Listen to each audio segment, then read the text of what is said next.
Hello to all of our attendees who are just coming in. We are delighted to have you here. We are just going to allow the Zoom webinar system to open up to allow all of our attendees to join us. Hello again and welcome to all of our new attendees. We are so excited that you are here to join us.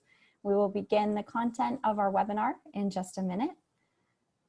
Hello again and welcome to all of our attendees. We are so excited that you are here. We are over on this side watching this webinar open up and seeing everyone as they are logging in.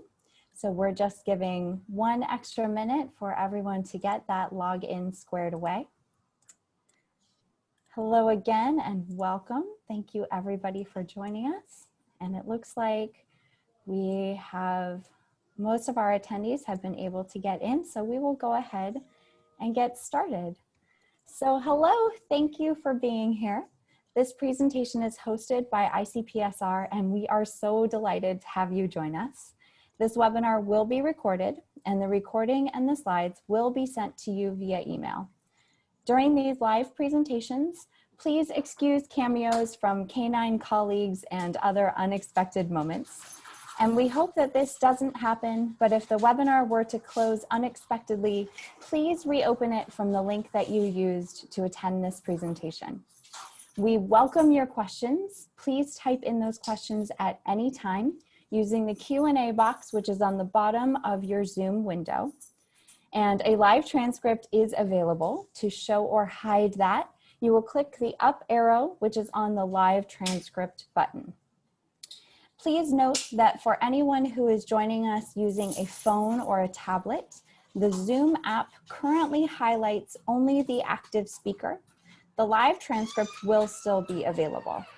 And for privacy, all participants are in listen-only mode with microphones muted and chat between participants unavailable.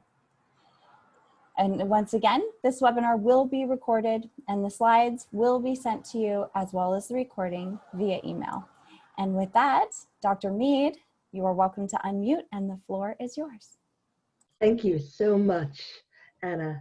Hello and welcome. This evening, the University of Michigan Center for Disability Health and Wellness, the University of Michigan Council for Disability Concerns, and the Ideal RRTC are delighted to present a discussion on the new anthology, Disability Visibility, First-Person Stories from the 21st Century, edited by Alice Wong and published earlier this year by Vintage Books. This rich and thought-provoking anthology was developed to commemorate the 30th anniversary of the Americans with Disabilities Act, by weaving together existing published works, including blog posts, eulogies, and congressional testimonies, with a few original pieces thrown in. It showcases the complexities of the disabled experience and the rich diversity among people with disabilities, while at the same time highlighting the similarities that exist, particularly the awful similarities resulting from ableism that questions and challenges basic rights for disabled people and works to ignore their existence. Through Ms. Wong's skillful curation, the anthology unapologetically confronts and challenges the reader to recognize the disabled experience as one that is not less, as lives that are not broken or inspirational, but something else, something beautiful and complex, and to understand that we as a society must listen for and invite these voices to be part of our national conversation. More importantly, it and the larger project that it grew from creates a bond of community and identity that reflects, recognizes, and affirms people with disabilities. Tonight, we will be talking with Ms. Wong and Dr. Ellen Samuels, who contributed the essay, 6 Ways of Looking at Crip Time. Alice Wong is a disabled activist, media maker, and consultant based in San Francisco. She is founder and director of the Disability Visibility Project, and an online community dedicated to creating, sharing, and amplifying disability media and culture. You can find her on Twitter at @sfdirewolf. Ellen Samuels is an associate professor of gender and women's studies and English at the University of Wisconsin at Madison, where she helped to found the UW Disability Studies Initiative. Her books include Fantasies of Identification, Disability, Gender, Race by NYU Press, and a forthcoming poetry collection, Hypermobilities by Operating Systems. She has received the Catherine Stimpson Prize for Outstanding Feminist Scholarship and 2 Lambda Literary Awards. I am Dr. Michelle Mead, Director of the Ideal RRTC and co-director of the University of Michigan Center for Disability Health and Wellness. I will serve as your host tonight. I'll prepared questions for our panelists. And as you go along though, please write in your own questions and I will work to integrate them into the conversation. So as we dive into, before we dive into the book, I have a few questions for each of you. Alice, can you tell me about your Twitter handle, @DireWolf? How was that selected? Thank you, Michelle, and everyone for having both Ellen and I speak with you all today. It's such a pleasure and an honor for all of us to gather together in this space. Is such strange and surreal times. So I feel very lucky to be here with you all. So I joined Twitter definitely 6 or 7 years ago. And Wong is a very common surname, and I had a feeling that in starting my Twitter handle, there wasn't going to be an Alice Wong available. So I thought, okay, what's something that's short, that's pithy, that's, you know, kind of fun. So at that time, you know, I'm an avid watcher. I was an avid watcher of the HBO series Game of Thrones. So this is part of my third, you know, TV loves, and to be a third fantasy nerd. So I thought, okay, direwolf. I live in San Francisco, so like as a direwolf. Luckily, nobody took that to handle yet. And here we go. So this is what happened. And I sometimes get a few questions over the years because a lot of fans of the Grateful Dead asked me if there was a connection. I'm like, no, it's more of a Game of Thrones connection, but that's often another question I get about my handle. But yeah, so that's the origin story. Okay. Well, and how do you approach and use social media, and particularly Twitter, as an activist or a writer, artist, or both? I feel like this is my feeling only. Clearly, everybody has their own approach, their own philosophy, but I really feel like one should not have to choose, you know, in order to create a persona or presence online. It would be kind of inauthentic to only tweet about disability because, you know, there's just so many other things that I'm interested in as well. And I think that's a way for people to see me as something more than just an activist, because I think that's another thing too. That's, you know, at this time, you know, whether our main identities are through work, whether, you know, you're an academic or a writer, you know, there's so many more dimensions of us. And I think that as a disabled person, we have been reduced oftentimes to do what we do or what we produce. And I also feel like that's also this, you know, internalized capitalist kind of ableism as well. And I try to resist that as best as I can. And, you know, for anybody who does happen to follow me, you know, they'll see I have like lots of, you know, interests. I retweet all kinds of people. I love to talk about food and movies, television, animals, a lot of cat videos. So these are all things that give me joy, and I think we all need to be joyful and find pleasure when we can. So, you know, while Twitter can be a very unsafe place, a very kind of gross place, I have found so many people and I've been engaged in a lot of great, meaningful conversations.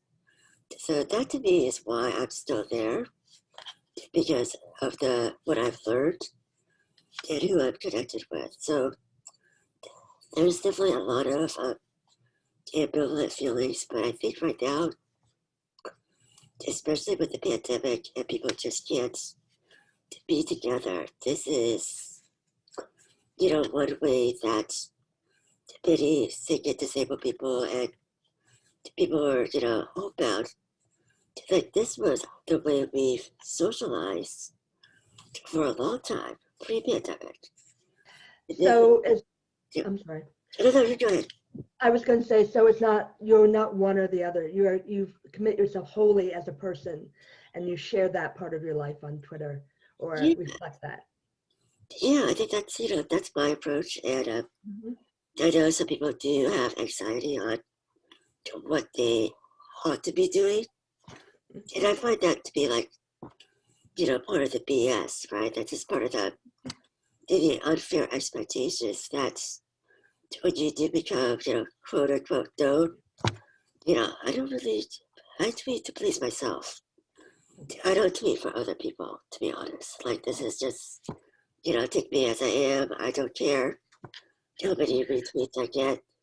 This is just me. And I think I try to provide some insights. Like if I don't have to comment on everything. Like, that's not, like, people don't need my hot takes. I do share things that I find interesting, and I think that brings value. It does. That's me. That's just me. Ellen, can you tell us a little bit about your background and the placement of disability studies in academia?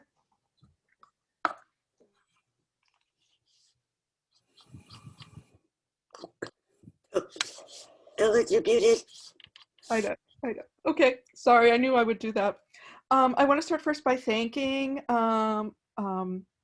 Michelle and everyone for hosting, and Alice so much for including me in her amazing anthology, Disability Visibility. And I want to add a couple access notes related to myself, which is that it's hard for me to look at a screen for a long period, so I'm going to be trying really hard to look away. It doesn't mean I'm not listening or paying attention when I look away. And I want to remind everyone else to look away sometimes, because I've noticed that, well, this for me predated the pandemic, and as part of my own neurology, it's now becoming a bit of an epidemic among academics, at least that I know, who are teaching online and doing a lot of work online, that they're starting to have all kinds of symptoms related to looking at screens too much. So that's like my PSA. I know other people don't have your cameras on, but I just always like to say, I encourage everyone to do what you need to do to get comfortable. I tend to shift around a lot and move around a lot. So even though I really carefully curated my background, I might end up moving. And that's just, part of in disability studies and disability community, right? What we do to make our spaces inclusive of as many people as possible. So my background, well, I'm an academic. I have an MFA in creative writing from Cornell University, and then I went to UC Berkeley to do my PhD in English right when disability studies at UC Berkeley was getting started, and had the great privilege of working with both professors there, like the wonderful Sue Schweik and Georgina Klege, and then people in the community, because of course Berkeley is the kind of birthplace of the independent living movement in the US. And so really being in the heart of that is what oriented me toward disability studies, and it became my primary field. And then I was very lucky to get one of the only jobs then, and still there's very few jobs in disability studies at universities. So I'm at the University of Wisconsin-Madison. I've been here about 13 years. And since then have been fortunate also to be joined by a number of other wonderful colleagues in disability studies. Disability studies itself is, I don't know if we're an emerging field anymore. I think we've emerged, but we're still a minoritized field. We have the most in common with ethnic studies and gender and women's studies.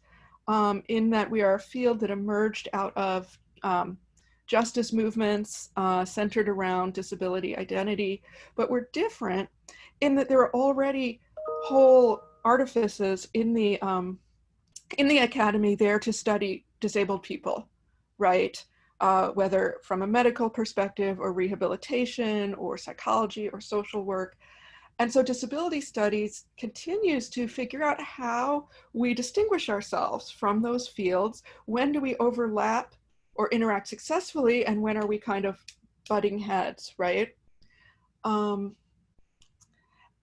I don't think that has been resolved. I think it's a productive tension in the best moments.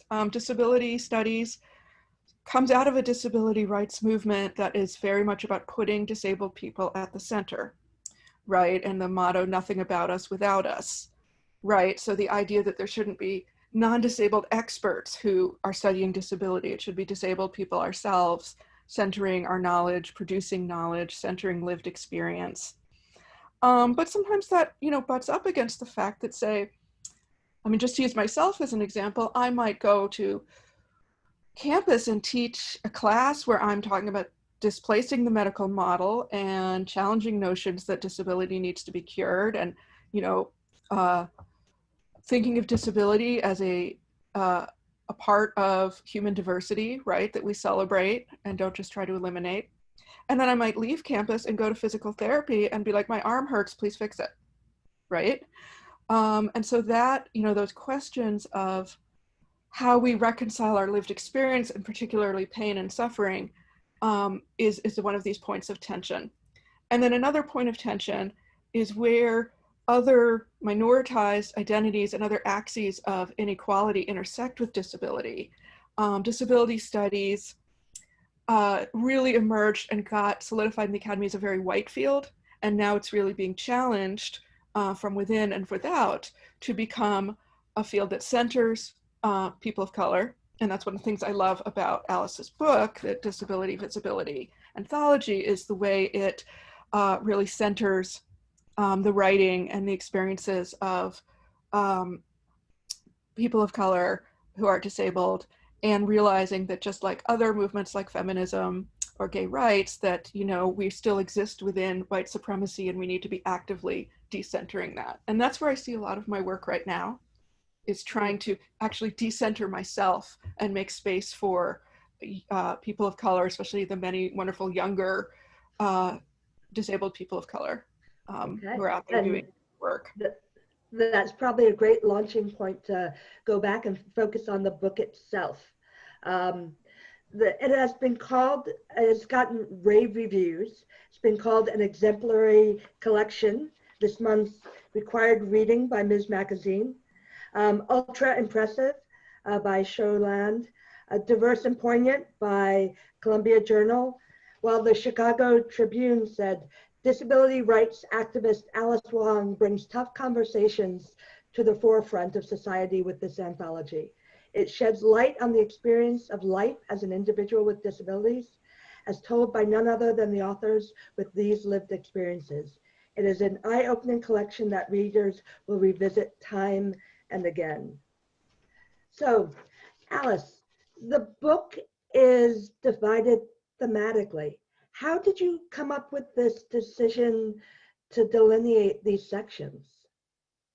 Yeah, I think that was one of the biggest challenges as an editor, because how you frame the book says a lot about how you want the reader to think about it, and it also reflects my own intentions behind the book. So, for me, these 37 amazing contributors are all really different. Like there aren't ways to break it down by subject, because I don't have 6 essays on relationships. I don't have, 5 essays on work. I didn't want to reduce to these essays by subjects. I felt like these are also so diverse to the way they told their stories, to the way they wrote their stories, and about what they cared about. Because it's not just about single subjects, single issues. These are so overlapping, and there are connections between different ones. And there are so many different ways to organize it. But I thought, okay, so just for the audience to know that, I went to grad school. I have training in sociology, and shout out to qualitative methods. I love qualitative data. Shout out to coding. So my experience in terms of coding data, coding qualitative data in particular, really served me well as an editor, because I thought, what are some of the larger themes, and I thought, it's not neat and perfect, but, I thought, what about phases, like, being, becoming, doing, and connecting. And I thought, for a lot of these pieces, they could go into like multiple of these kind of categories, but I thought this is kind of a great way to have a flow, when you think about like from an individual kind of perspective level, and then move gradually to a more community-based level. So very clearly, being is often, kind of the essays that are really about just the lived kind of singular experience. And then we move on to like people who are transitioning, people who are evolving into something different, or, it's part of the journey. And then doing is kind of the area where there's a lot of stories about people just talking about their work, their lives, and passions. And I think for me, connecting is really the way I wanted to end the book, because, again, it's about these interconnections through time and space. That's, we don't exist as these individual examples, that we're just part of a larger movement, part of a larger culture and history. So that was the thinking behind the organization. So how did you select either the essays or the authors? I know the essays come from over about a period of 20 years. What was your process? Yeah, thank you for asking. So, early on, I thought, what are the pieces that I think are really what we need to hear more about? What are some of the essential, if this is a mixtape, because I'm a person in the 80s, what is the mixtape that I would want to share with the world that really shows, what I think is really stories that need to be heard and told and shared. That to me is really important. And I think, a lot of it is going to be about disability justice. It's about social justice. It's about liberation, and I think you can tell by the content, the kind of things that, I value and I center up. So, I think in the introduction, if anybody gets a chance to read it, they'll know that, I'm basically, a fan. I follow people. I bookmarked so many articles. I've read so many things that, some are mediocre, some are like, meh, but every once in a while there's a gem that I'm just so enthusiastic about. And I think these are the gems, these are the gems that are my gems. And I don't think that, I wouldn't assume that everybody loves it to the nth degree that I love it, but that's okay. This is just, one offering out of so many other works out there. There have been other anthologies by deaf and disabled people. There's all kinds of work out there, but this is kind of a reflection of the here and now.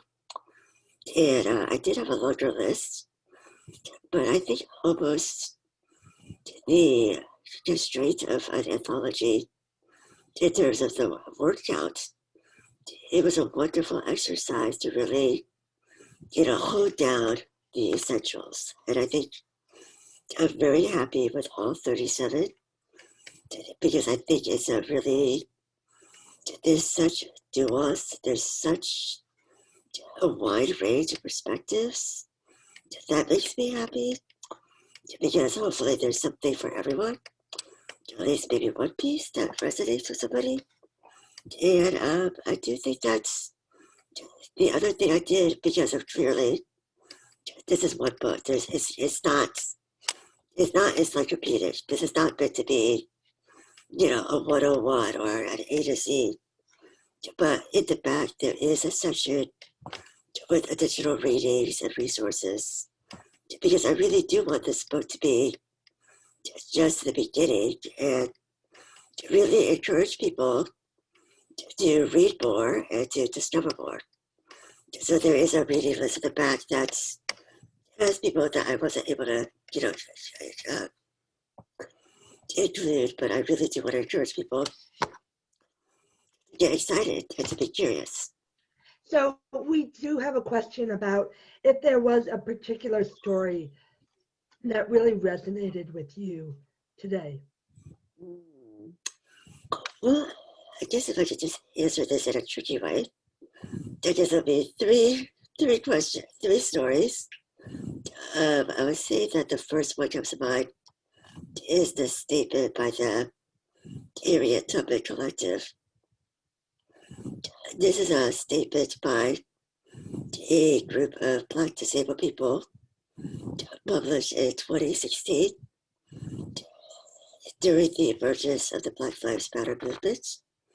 And I feel like this piece is as necessary today as it will be in the future.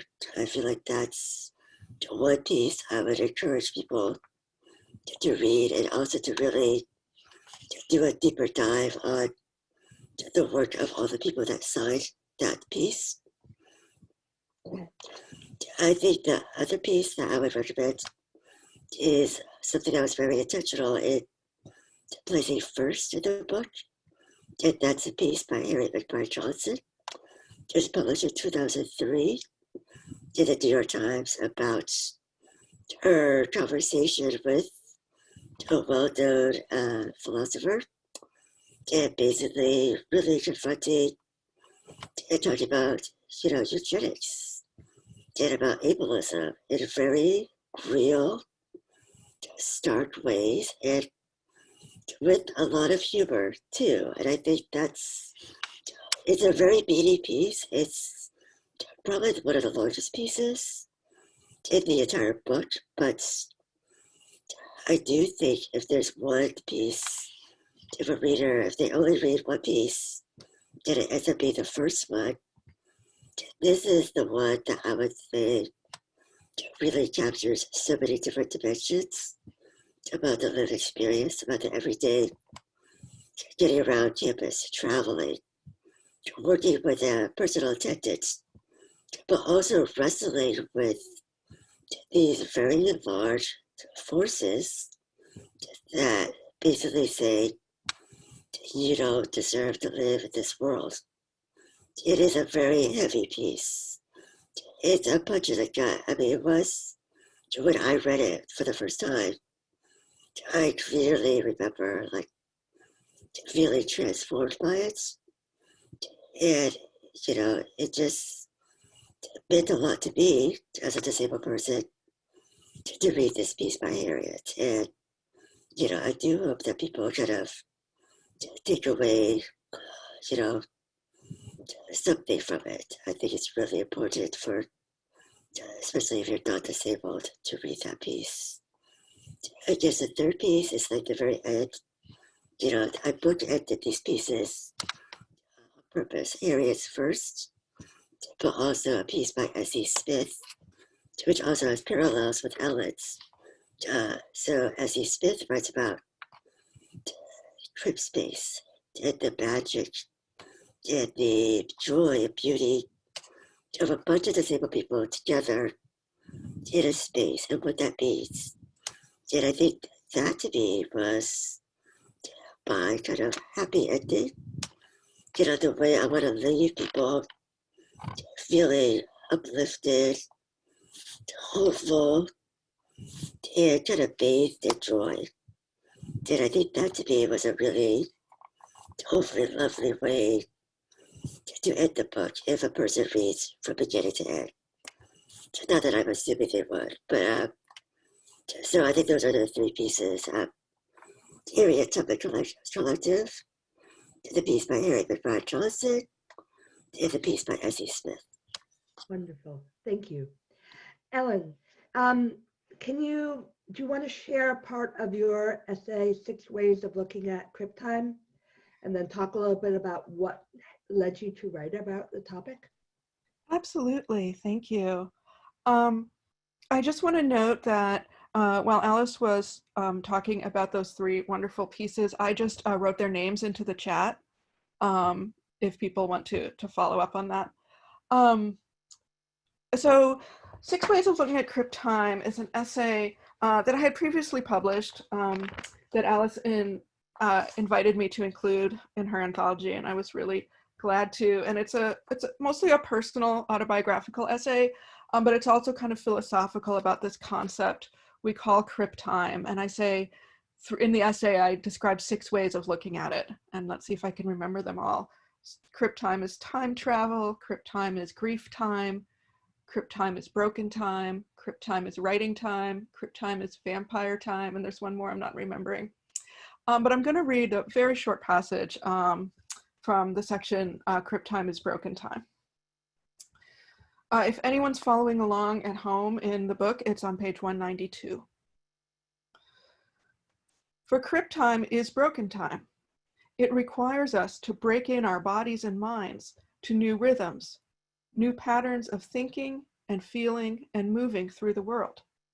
It forces us to take breaks, even when we don't want to, even when we want to keep going, to move ahead. It insists that we listen to our body minds so closely, so attentively, in a culture that tells us to divide the two and push the body away from us while also pushing it beyond its limits. Crip time means listening to the broken languages of our bodies, translating them, honoring their words.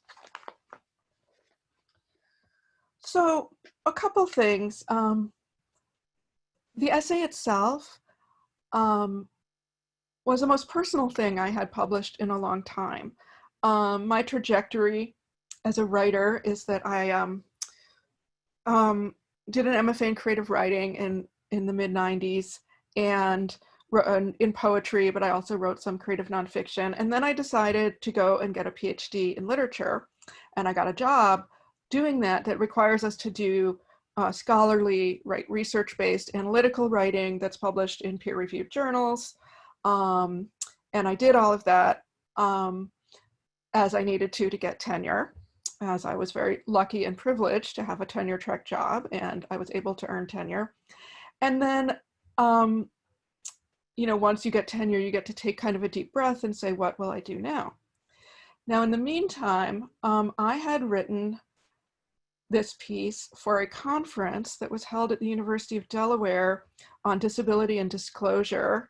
It was put together by 2 wonderful disability studies scholars, Stephanie Kirschbaum, Kerschbaum, and Margaret Price, Price. And they invited me to come and be one of the keynotes at the conference, and I wrote a keynote and I delivered it. It was all very academic and official and looked good on my CV. And then someone else said, I'm also putting together a panel at the conference about Crip Time. Would you like to write something for that? And I said, sure. And I started writing this very personal thing in my head that was all about, buy the book and read the essay so you can read it all. But it was about when I became disabled, I have a genetic condition. We didn't know I had it. I had a fairly normative childhood, except that I was always tired and in pain, and my mother always took me to doctors, and they always said there's nothing wrong with her, she's lazy. So that was awesome. And then in my 20s, in my early 20s, then I started to develop new impairments and symptoms that really were very disabling. And it still took it wasn't until 35 that I was correctly diagnosed with this genetic condition. So in my 20s, when I became very ill, I was going from doctor to doctor, and they were saying, there's nothing wrong with you.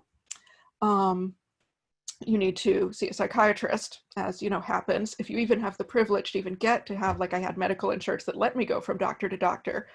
And then I literally looked up psychiatrists in the yellow pages. This is how old I am. I looked up doctors-psychiatrists. Anyone of my generation will remember what that was like pre-internet, and just cold called them until I found one, because it was, yeah. And the one I saw said, you're 22 and you're dealing with a pattern of loss I see in people in their 70s. And so that kind of threw me into this idea of, like, I'm not in the same time as other people. My body functions like an elderly person. I'm always, being told wonderful things at the doctor, like, your esophagus is like an 85-year-old's esophagus. And I'm like, thank you. At the same time, my condition, Ehlers-Danlos syndrome, makes you look very, very young.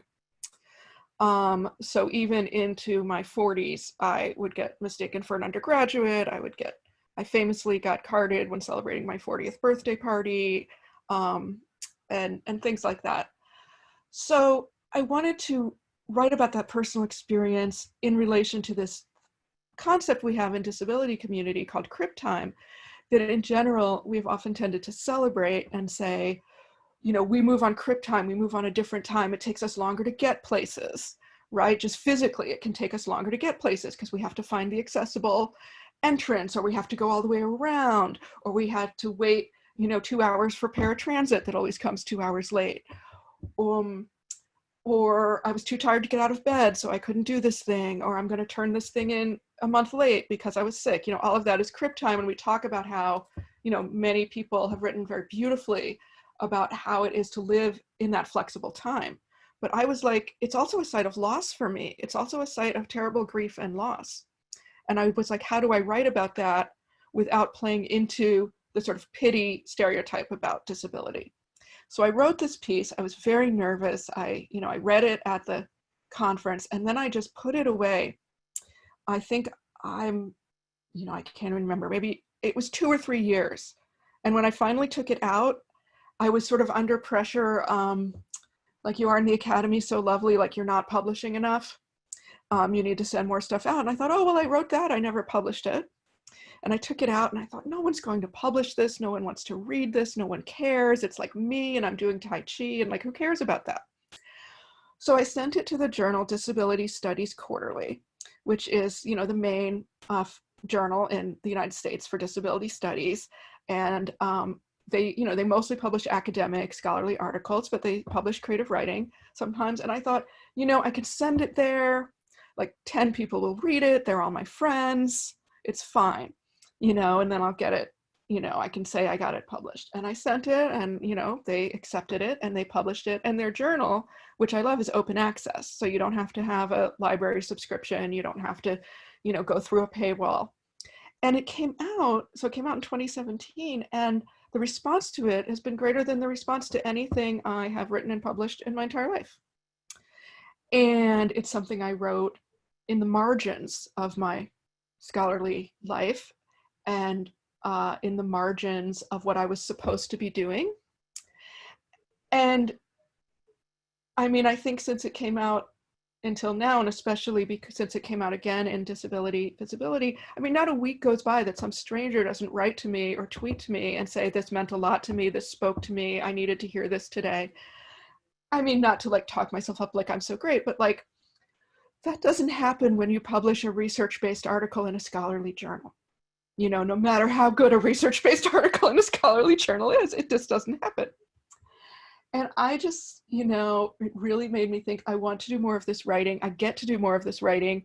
I went to my university and I was like, you're going to let me do creative writing again. You're going to make it count toward my, productivity. And so I've been doing more creative writing. I've been writing poetry again and publishing poetry. I have a book of poetry coming out that's all about me and disability. And I guess the last thing I'll say is, for that, I like to tell that story because I just want to encourage everyone who's listening to write what feels like the truest and the most important thing to you right now, and not the thing other people are telling you to write, and not the thing that is supposed to be rewarded. I know, I mean, I certainly know I had the constraints. I needed to write the things and publish the things to get tenure. But, you know, there's another kind of survival, right? And there's especially at this moment, there's this writing we need to do for our survival. And I just want to encourage everyone and kind of give you permission to do that writing, because that's what we really need. Yeah. And you were talking about at this time, can you talk a little, and you had, before we started, you talked a little bit about the construct of time and pandemic time, and how that kind of overlaps or, you know, is heard in your essay. Yeah.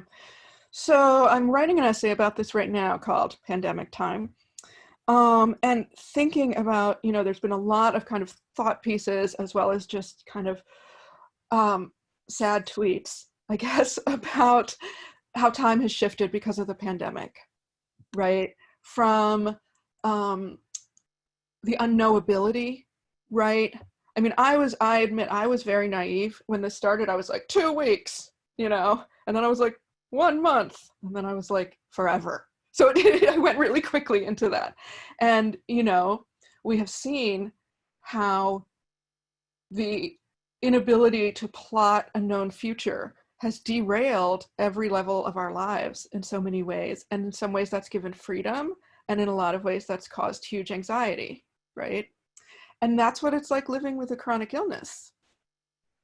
That's what it's like when you live with an illness that isn't going to kill you, but you're never going to get better, which is what I live with and what so many people do. And so I started to get, you know, I get messages from people who read my work on Crip time, and I, especially maybe about a month or two into the pandemic, I started to get a lot of messages like, I just read your piece on Crip time, and I'm just thinking, are we all living in Crip time now? Is this Crip time? Do you want to come on my podcast and talk about this? And I was like, honestly, no, I'm too sad. And I don't know what to say about it. So I'm trying to write about that now. And one of the things that comes up is that, just like with everything else, it reinforces those of us who are privileged and not privileged in certain ways.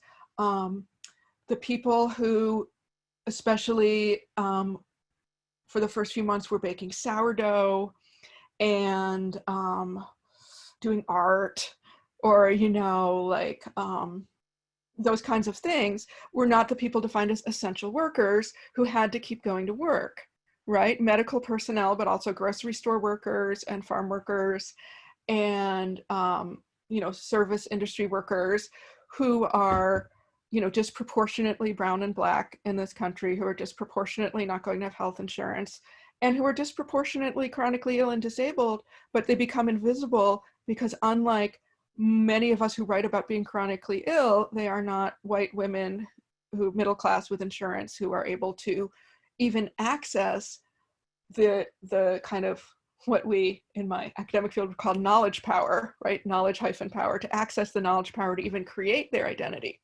as someone with a chronic illness.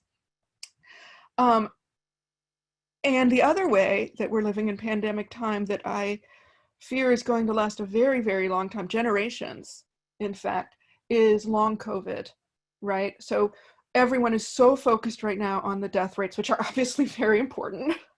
And there have been hundreds of thousands of deaths in this country that could have been prevented. And one of the many reasons that actions were not taken to prevent them was when it was realized that people with health conditions and elderly people would be the primary victims, and also that brown and Black people would be the primary victims, right? So not to discount the injustice and as well as the tragedy of those deaths. But what almost never gets talked about, but is looming, are that millions of people have gotten COVID, right, in this country, as well as, you know, more millions around the world.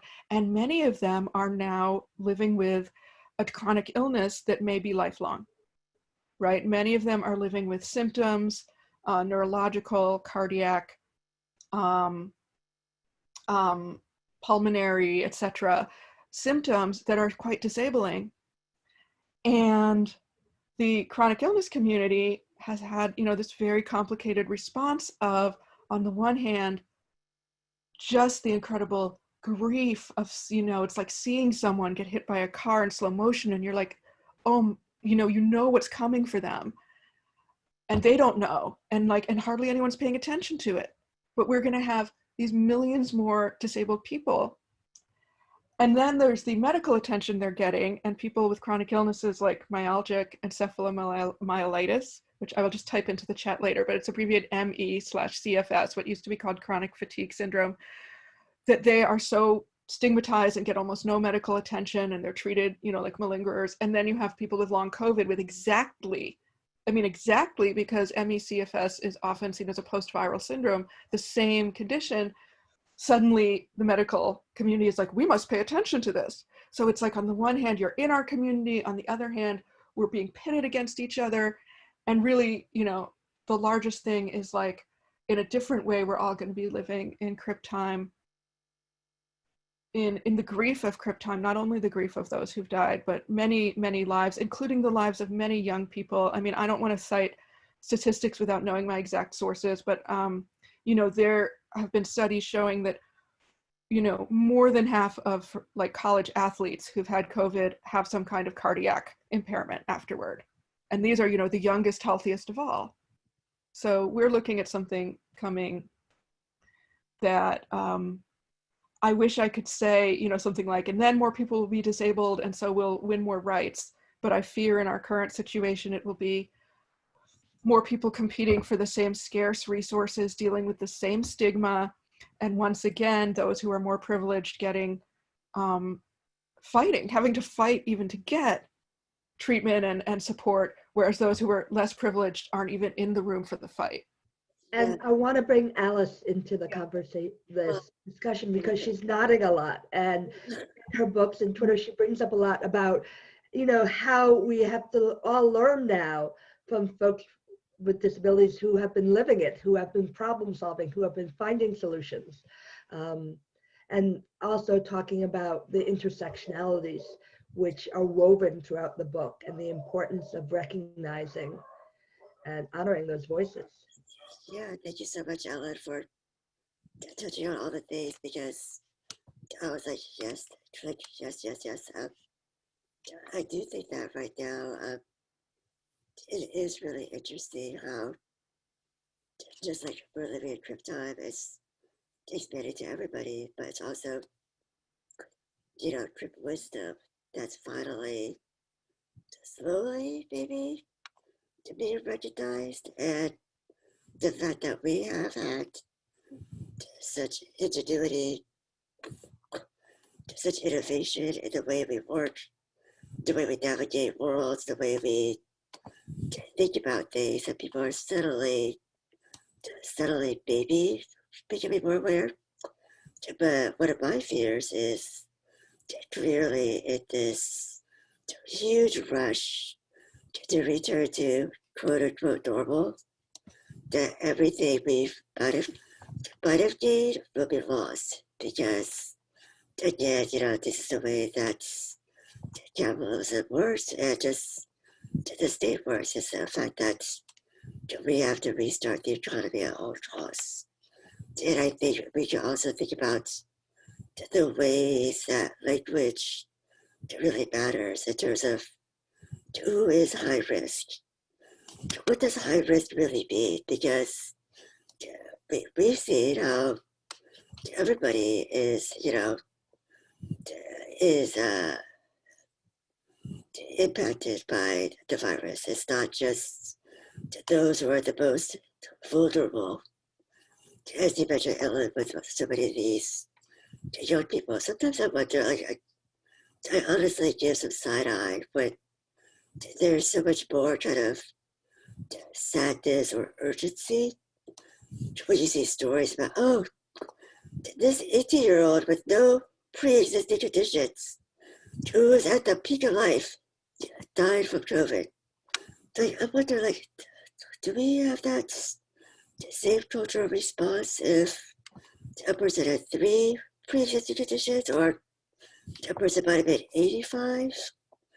You know, the ageism and ableism is super real, and it's not just real in our attitudes, but it's real in the way our states responded, right? And we can see the way healthcare has been rationed, the triage guidelines. They've explicitly said people like us don't count. People like us are not worthy of the same level of treatment. Maybe you'll get like comfort care, but maybe that's it, because that's all we should do for you, because we don't have enough. And I think this conversation about scarcity is very real, and the fact that our disability / chronically ill community is going to grow exponentially. I think this is another opportunity, but it's also a real concern too, right? Because will we be seen as this larger, broader community, or will it be divided by based on like diagnosis? You know, again, this is, we see time and time again with patient advocacy, there has been ways that different groups by diagnosis had to fight for the same problems. And this battle is often by design, right, to put us against each other. So the ableism that is so prevalent and so visible within these essays is playing out in very guidelines, in the very organization of responses. Yeah, it's really woven into the fabric of, it's really woven into the fabric of our life. And I think, you know, I really also had to laugh because with this pandemic broke, that some people were suddenly realizing that medical racism was a thing. Like, I'm just like, oh, now, like, people get it. I found that's just so sad in a lot of ways, that people were astounded by the statistics about Indigenous, Black, and Brown people, how they were disproportionately impacted. That, I mean, this is a genocide, if you think about it. And, you know, I also think a lot about the gaslighting that many people with chronic illnesses and the medical trauma that has occurred for decades, if not centuries. You know, the gaslighting is something that I think there's a lot of wisdom and experience that chronically ill people can share with the new long haulers.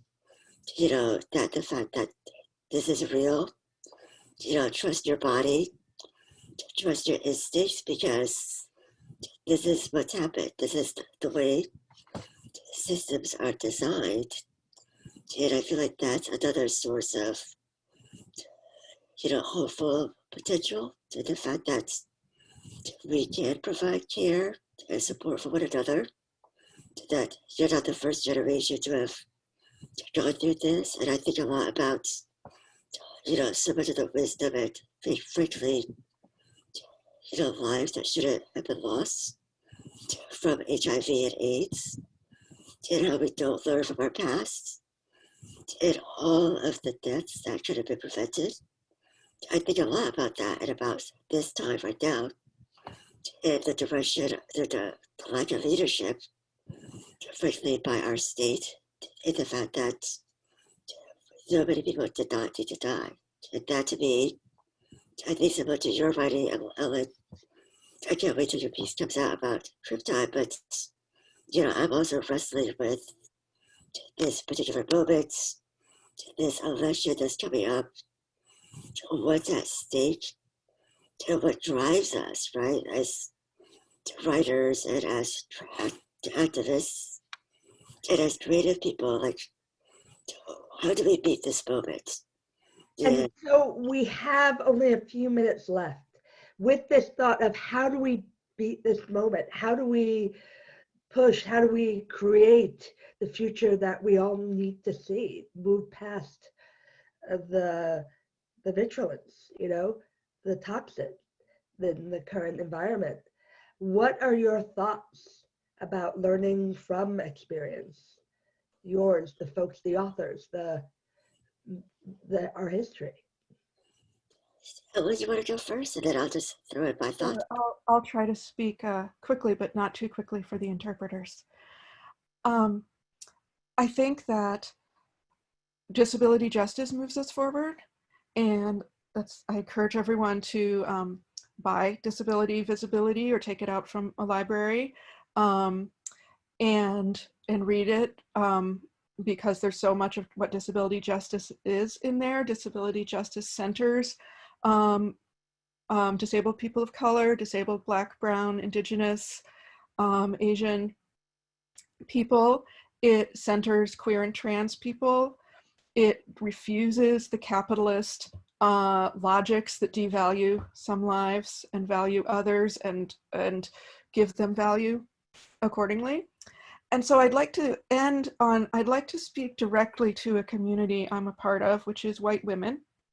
There's a lot of us, and we've been really mad about what's been happening politically in the last few years, with good reason. And we've been out there, and we've been fighting, and we've been doing a lot.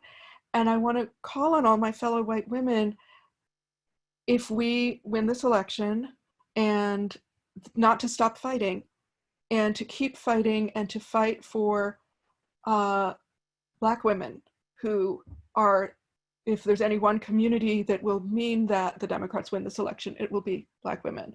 To fight for, every time we talk about disability, center disabled people of color. Every time we talk about chronic illness, center chronically ill people of color. Use the privilege that we have as white women to make those conversations happen, because white women have a long history of attaching ourselves to intersectional social justice movements, and then when we get the vote, or we get, equal pay or whatever, then we're like, I'm good, I'm out of here, I got mine. So I just want to, call in, as we say, call in my fellow white women to do that work. Yeah, I think I'll just add, thank you for that, Ellen, because I think that's, one thing I've said, like, sometimes I'll repeat, but I'll just repeat it again, that's, real allyship is not transactional. Allyship means doing something because you believe in it, that you're not going to get the cookies, you're not there doing it for the praise, you're not there to get anything out of it. And that's what real allyship, or really co-conspiratorship, really means. It means doing the work, it means doing the homework, it means giving up something of yourself. It means being uncomfortable and learning to work through your defensiveness. Like, I myself have a lot of work to do. I am very privileged as well. So I think there's a message that we should share with everyone, that we can all learn things and all take action in different ways. I think, for me, I wrote a piece recently about voting and accessibility in an op-ed for Teen Vote.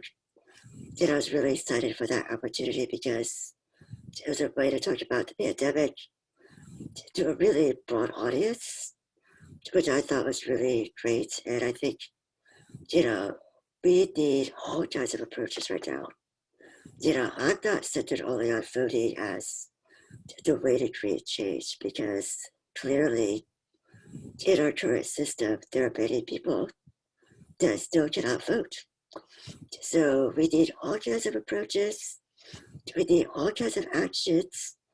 Whether it's just maybe talking to your racist cousin, like that's something we could do, right? Like, or, just little things and big things, it all matters.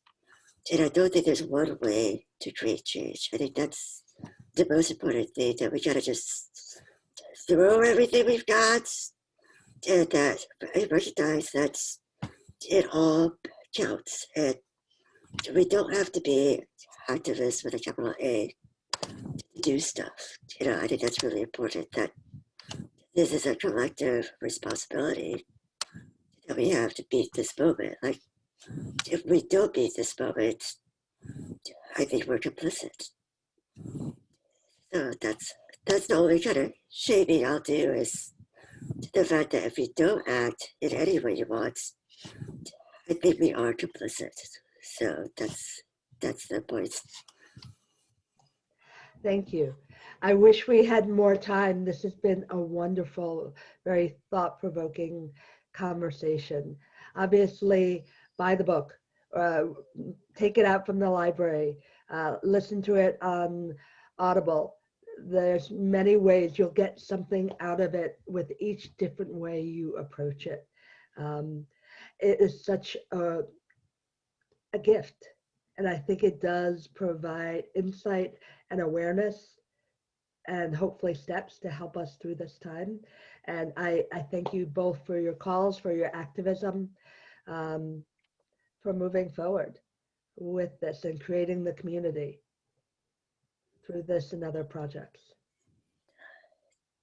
I'd like to thank you again, Michelle, for hosting us.